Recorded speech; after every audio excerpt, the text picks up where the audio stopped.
The garage door was open. My father's 1967 Mustang was gone. Just gone. My name is Diane Foster.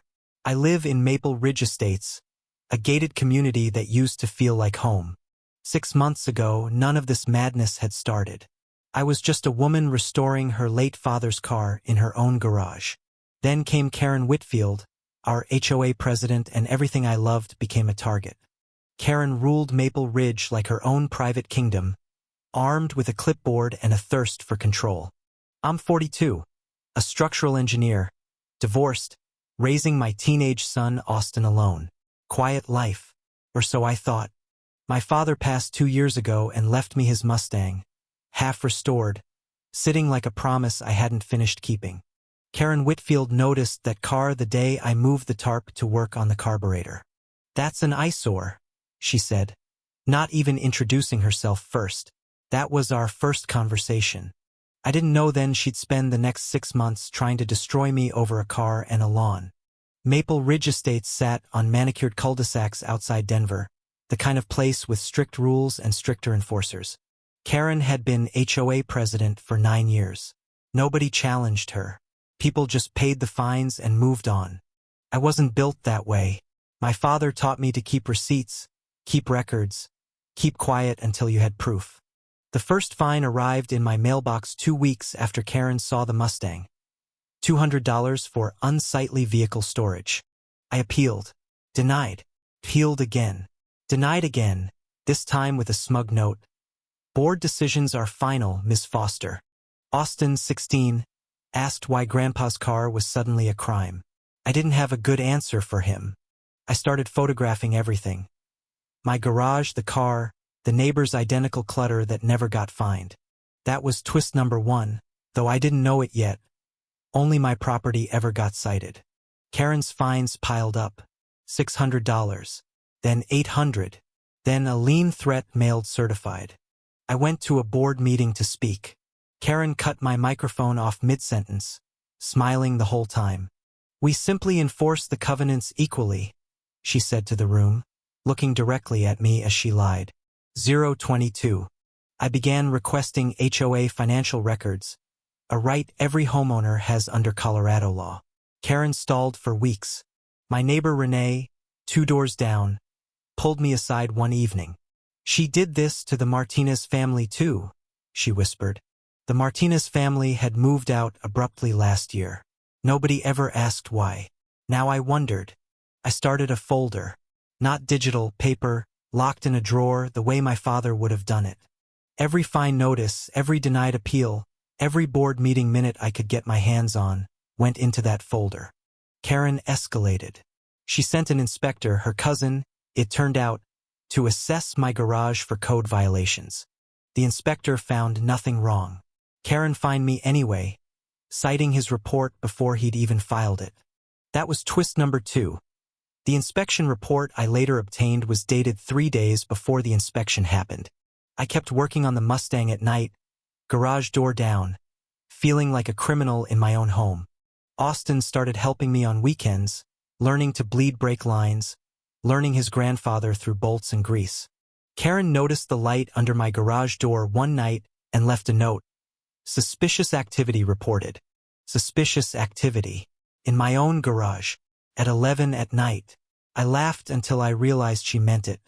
I filed a formal complaint with the county about selective enforcement. It disappeared into a bureaucratic black hole. Renee told me Karen had a friend on the county zoning board. That explained the black hole. I didn't have friends in high places. I had a folder, a locked drawer, and a stubborn streak from my father. The lien on my house grew to $2,200. My bank account couldn't absorb much more of this. Austin asked if we should just sell the car. I told him some things aren't for sale, not even for peace. That night I made a decision. I would outdocument Karen Whitfield until the truth had nowhere left to hide. I requested every HOA vendor contract from the past 5 years. Board policy required disclosure within 30 days. Karen sent a letter instead. "Your requests are becoming harassment. Cease immediately or face legal action."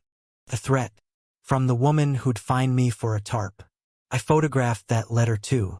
I started attending every board meeting, sitting in the front row, saying nothing, writing everything down. Karen's smile got tighter each week. She knew I wasn't backing off. Good. Neither was I. One meeting, a new board member, Harold, quietly slid me a manila envelope during the coffee break. "You didn't get this from me," he whispered. Inside were landscaping invoices that didn't add up. Twist number 3. The HOA had paid $40,000 to a landscaping company that shared Karen's home address. Karen Whitfield had been billing the entire community for lawn work done at her own house. I nearly dropped my coffee. This wasn't about my garage anymore. This was fraud, plain and documented.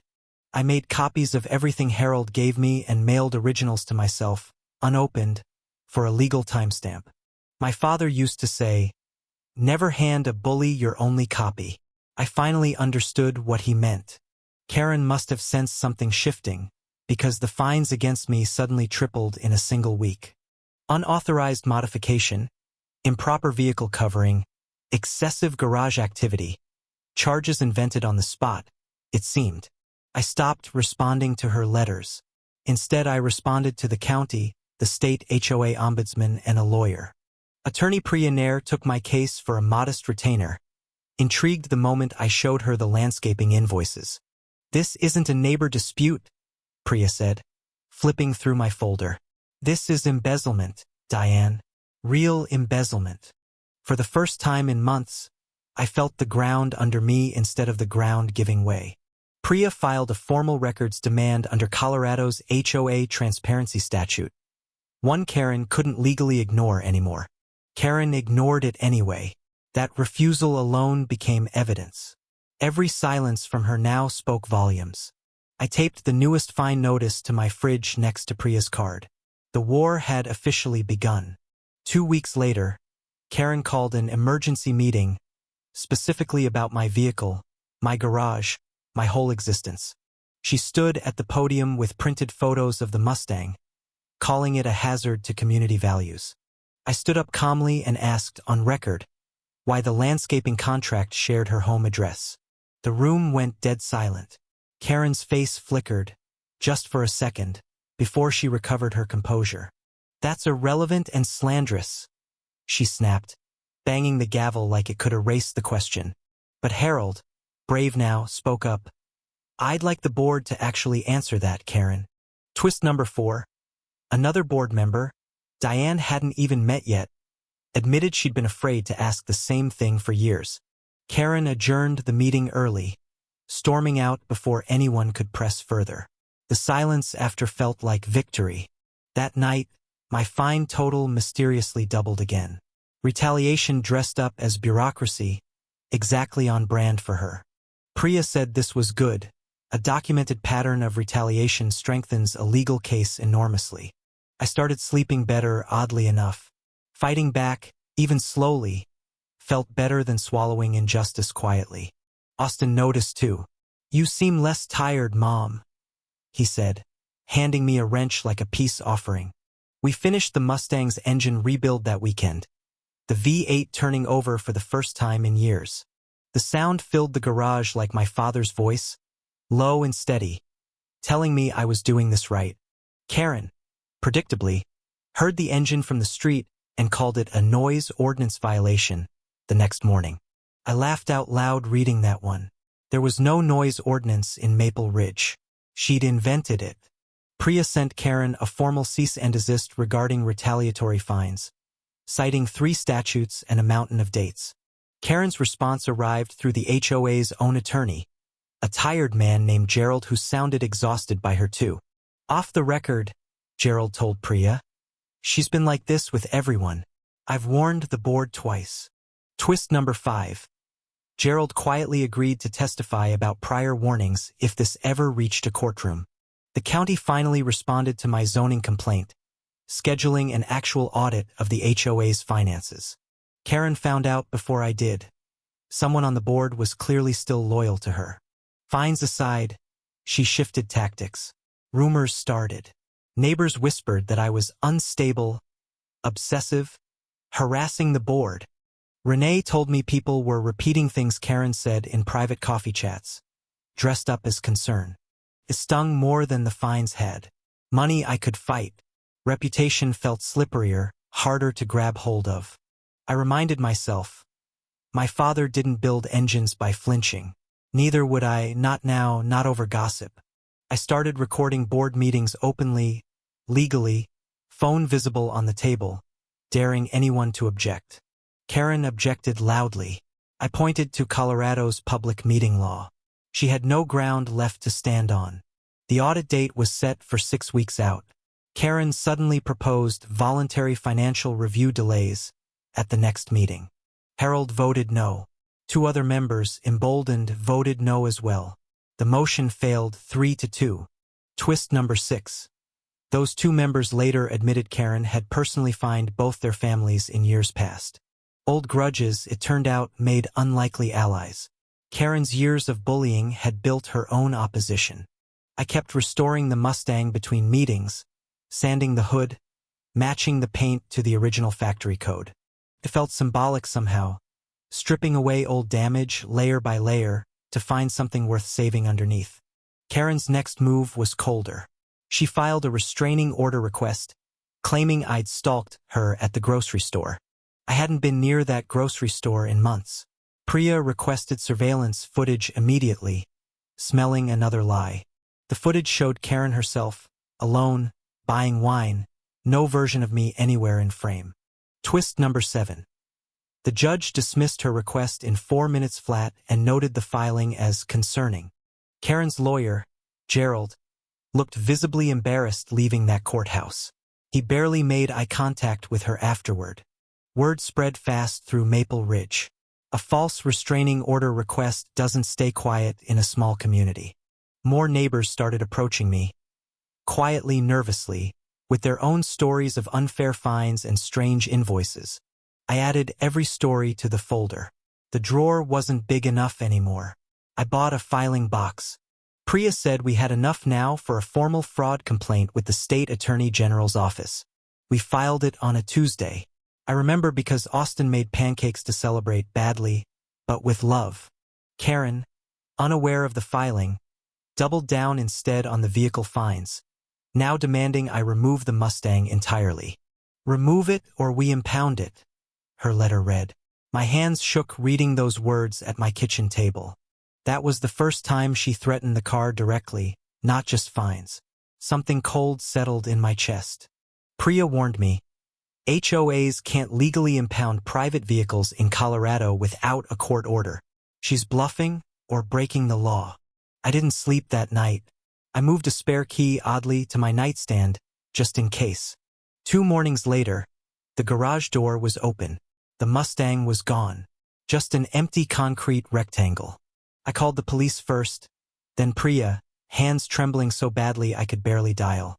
Officer Reyes arrived within 20 minutes, noting forced entry marks on the garage door mechanism.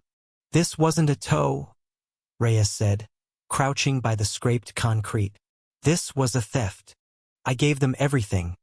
The fines, the threat letter, Karen's name, and watched their faces change. Twist number 8. My father's Mustang had a hidden GPS tracker installed years ago, one I'd forgotten about. He'd added it after a break-in scare a decade earlier. I hadn't even remembered the app on my phone. My hands shook as I opened it. A blinking dot appeared, moving steadily east on the highway. It's moving, I told Officer Reyes, turning my phone toward her. Her eyebrows shot up immediately. She radioed it in instantly. Within minutes, patrol units were tracking the same coordinates I was watching. The dot slowed, then stopped, at a storage facility 20 miles outside the neighborhood. Reyes told me to stay home. Every instinct in me screamed to go anyway. I stayed, barely. Austin sat beside me, gripping my hand, both of us staring at that blinking, like it held our whole future. An hour passed. Then Reyes called. We have eyes on the unit. We're requesting backup before we move in. Backup. My stomach dropped. That word meant this was bigger, more dangerous than a simple theft. Twist number 9. The storage unit was rented under the name of Karen's landscaping company, the same fraudulent one. The same company billing $40,000 for lawn work at her own house now hid my father's car. Reyes said a man matched to the unit's rental had a prior weapons charge from 2 years back. My blood went cold. This wasn't just theft anymore. This was a person willing to escalate however needed. SWAT was called in as a precaution once officers spotted a firearm through the unit's partially open door. I paced my kitchen for what felt like hours, though it was maybe 45 minutes total. Priya arrived at my house, unasked, just to sit with me while we waited for news. "Whatever happens," she said, "you documented everything. That car is legally, unquestionably yours on paper." At 6:47 that evening, Reyes called again. "We made an arrest. The vehicle is secure." "It's over, Diane." I cried right there in my kitchen, the kind of crying that comes from months of held breath finally released. The man arrested wasn't Karen. It was her nephew, Trevor, the landscaping company owner on paper. Twist number 10. Trevor immediately started talking, hoping to trade information for a lighter sentence. He said Karen had asked him to make the car disappear after I filed the fraud complaint against her. She'd panicked, realizing the audit was coming, and decided intimidation might silence me before evidence surfaced. Reyes said Trevor's statement, combined with the storage unit lease, gave them enough for a warrant on Karen herself. I watched from my window 3 days later as 2 patrol cars pulled into Karen's driveway at dawn. Neighbors peeked through blinds up and down the street, the same way they once watched me get fined. Karen came out in a bathrobe, still holding her coffee mug, confusion turning fast to fear on her face. "This is a mistake," she kept saying as an officer read her rights. "I run this community." "Not anymore," I thought, standing on my porch, Austin beside me, both of us watching in silence. She was charged with grand theft auto, conspiracy, and, once the state's fraud unit got involved, embezzlement. The audit, already underway, found over $90,000 diverted through Karen's shell landscaping company over 5 years. Every homeowner in Maple Ridge had unknowingly funded her personal lawn care, pool maintenance, and 2 vacations. The Martinez family, the ones who'd moved away mysteriously, resurfaced online, sharing their own story of Karen's harassment. Twist number 11, the last one. It turned out Karen had done this exact scheme at a previous HOA in Arizona, quietly before moving here. She'd simply relocated and rebuilt her small empire somewhere nobody knew her history yet. Priya said the Arizona case alone could add years to any sentence if prosecutors chose to pursue it. I got my father's Mustang back 4 days after the arrest. 1 scratch on the bumper, nothing else damaged. I sat in the driver's seat in the impound lot and just breathed for a long minute before starting it. The engine turned over clean, steady, exactly the sound I remembered from my childhood driveway. Austin climbed into the passenger seat without asking, like he'd been waiting for this moment the whole time. We drove home slow, windows down, saying nothing because nothing needed saying right then. Word of Karen's arrest spread through Maple Ridge faster than any fine notice ever had. Neighbors who'd avoided me for months suddenly wanted to talk, to apologize, to admit they'd known something was wrong. Renee hugged me in the driveway, crying harder than I was. "I should have spoken up sooner," she said. I told her it didn't matter now. What mattered was that it stopped, finally, completely. The HOA board called an emergency session to appoint interim leadership while the investigation continued. Harold was nominated. He looked at me from the podium and said, "Diane should be on this board." I hadn't expected that. I hadn't wanted power. I'd only wanted my garage, my car, my peace back. But I said yes anyway, because someone honest needed to hold that gavel for a while. My first act as a board member was reversing every fine issued to me over the past 6 months. My second act was reviewing every other resident's fine history for the same pattern of selective enforcement. Dozens of families were owed refunds. The Martinez family, though gone, got a formal letter of accountability. It wasn't enough to undo the fear Karen had built, but it was a start, a real one. Priya's fraud complaint merged with the county's criminal case, strengthening every charge against Karen substantially. Trevor took a plea deal, testifying fully against his aunt in exchange for reduced charges of his own. The trial date was set for early spring. I marked it on my kitchen calendar in red ink. In the meantime, I finished the Mustang completely, new paint, matching factory blue, chrome polish to a mirror shine. Austin and I drove it to the county fairgrounds for a classic car show that April. An older man admired it for a long time before telling me his own father had owned the same model. "Your dad would be proud," he said, running a hand along the hood. I had to look away for a second. Karen's trial began on a gray Tuesday morning. I testified for nearly 2 hours, calm, factual, unshaken. The prosecutor walked the jury through my folder, page by page, fine by fine, invoice by invoice. Karen's own attorney looked defeated by the third day. There was simply too much paper to argue against. Trevor's testimony sealed the theft charge. The storage unit lease sealed the conspiracy charge. The Arizona case, dug up by an investigator, sealed any hope of leniency from the judge. On the 6th day, the jury returned in under 3 hours. Guilty on all counts, every single one. Karen showed no emotion as the verdict was read, just stared at the table like it might rearrange itself. Sentencing came 6 weeks later. 4 years for grand theft, fraud and conspiracy, plus full restitution to the HOA. $92,000, ordered repaid to Maple Ridge residents, garnished from whatever assets she had left. She was also permanently barred from serving on any homeowners association board in the state of Colorado. I sat in the back of the courtroom, Austin's hand in mine, and let myself finally exhale completely. Outside, reporters had gathered. The case had gone semi-viral online under the headline about the stolen classic car. I didn't want the spotlight. I just wanted to go home, park my father's car, and rest. Renee threw a small block party that weekend. An apology and a celebration rolled into folding tables and grilled corn. Neighbors who'd whispered about my obsession now called it persistence, called it courage, called it justice. I didn't need the relabeling. I'd known what it was the whole time. My father's stubbornness inherited whole. Harold stepped down as interim president once elections were held. I was voted in unopposed that fall. My first policy as president: mandatory annual financial audits, open to every resident, no exceptions, ever again. Second policy: a formal appeals process for fines, reviewed by rotating committee, not one person's clipboard.